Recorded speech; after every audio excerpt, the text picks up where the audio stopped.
Hello students, welcome to my YouTube channel.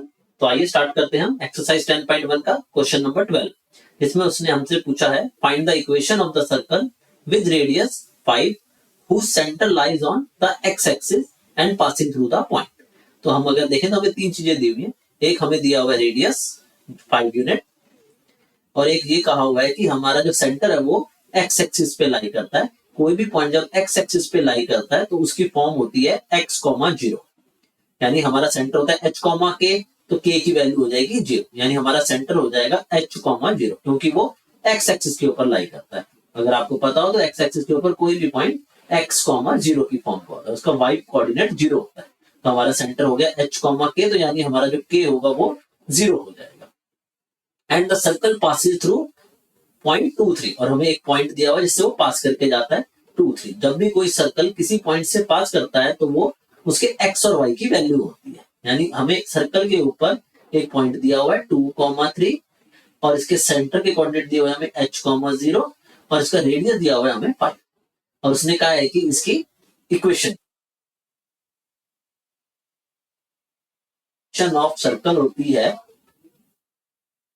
x minus h का square plus y minus k का square is equal to r का square. Right, तो उसमें value डाल देते हैं हम। हमारे x की वैल्यू हमें दी हुई है 2, h हमारा h है, प्लस y की वैल्यू हमें दी हुई है 3, k की वैल्यू है हमारी 0, और रेडियस है हमारा 5 का स्क्वायर। राइट, तो उसको खोल देते हैं। तो ये बन जाएगा, आइडेंटिटी लग के खुलेगा ये, तो ये हो जाएगा a स्क्वायर यानी 2 का स्क्वायर प्लस b स्क्वायर यानी h का स्क्वायर माइनस 2ab यानी 4h। इसकी आइडेंटिटी लगा, ये 3 माइनस 0 3 हो जाएगा, उसका स्क्वायर करोगे 9 इज इक्वल टू 5 का स्क्वायर होता है 25। अब आप एक तरफ ले आएंगे तो ये क्वाड्रेटिक इक्वेशन बन जाएगी। ये बन जाएगा 4 square h square minus 4h plus 13 minus 25, जो कि हो जाएगा आपका 12। ये बन गया आपका h square minus 4h plus 12 is equal to 0।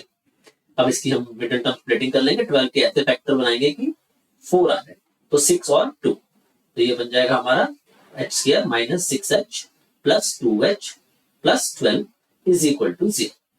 इसको हम कॉमन निकाल लेंगे दोनों ब्रैकेट में से, तो ये हमारा बन जाएगा h कॉमन निकलेगा इसमें से, और उसमें से 2 कॉमन निकलेगा प्लस 2, तो h प्लस 2, और अंदर रह जाएगा h माइनस 6, ये हमारा माइनस 12,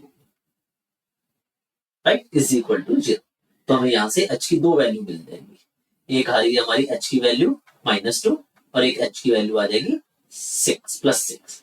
तो हमारे दो कोऑर्डिनेट हो जाएंगे, दो सेंटर, दो केसेस हो जाएंगे।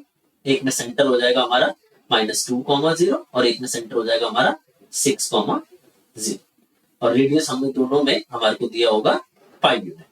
तो आइए हम एक एक करके केस 1 केस 2 करके हम इसकी इक्वेशन निकाल लेते हैं।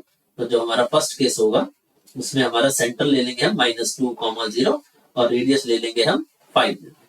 तो हमारी इक्वेशन होती है x माइनस h का square plus y minus k का square is equal to r का स्क्वायर।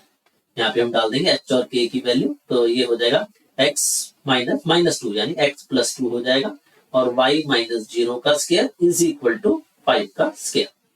तो हम इसको कर लेंगे, होल स्क्वायर खोल लेंगे इसका, तो ये हो जाएगा x स्क्वायर, इधर से आ जाएगा y square plus 4h plus 2 का स्क्वायर होता है 4 माइनस 25, तो ये हो जाएगा 4 माइनस 25। ये हमारी एक इक्वेशन है। आप बिना खोले भी लिख सकते हैं, यहाँ पे भी छोड़ सकते हैं, मगर यहाँ पर भी आप आ सकते हैं। भाई दूसरा केस कर लेते हैं हम इसका, केस 2। केस 2 में हमारे को सेंटर दिया हुआ है 6, 0, ये हमारा सेंटर है, और रेडियस है हमारा 5। तो हम फिर से इसकी इक्वेशन में डाल देंगे x माइनस h का square plus y minus k का square is equal to r square. जब हम इसमें वैल्यूज, तो ये हो जाएगा x माइनस 6 का स्क्वायर प्लस y माइनस 0 का स्क्वायर इज इक्वल टू 5 का स्क्वायर, राइट। तो इसमें डाल लेते हैं हम, तो ये बन जाएगा हमारा होल स्क्वायर खोल लेंगे a स्क्वायर, इधर से आ जाएगा y स्क्वायर, इसमें हो जाएगा -12x प्लस 36 माइनस इधर आके ये हो जाएगा 25 इज इक्वल टू 0। तो ये आंसर आ जाएगा x square plus y square minus 12x plus 11 is equal to 0। तो ये हमारी दूसरी इक्वेशन।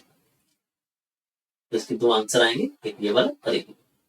होप तो आपको समझ आ गया होगा। तो please share, subscribe and like my channel. Thank you.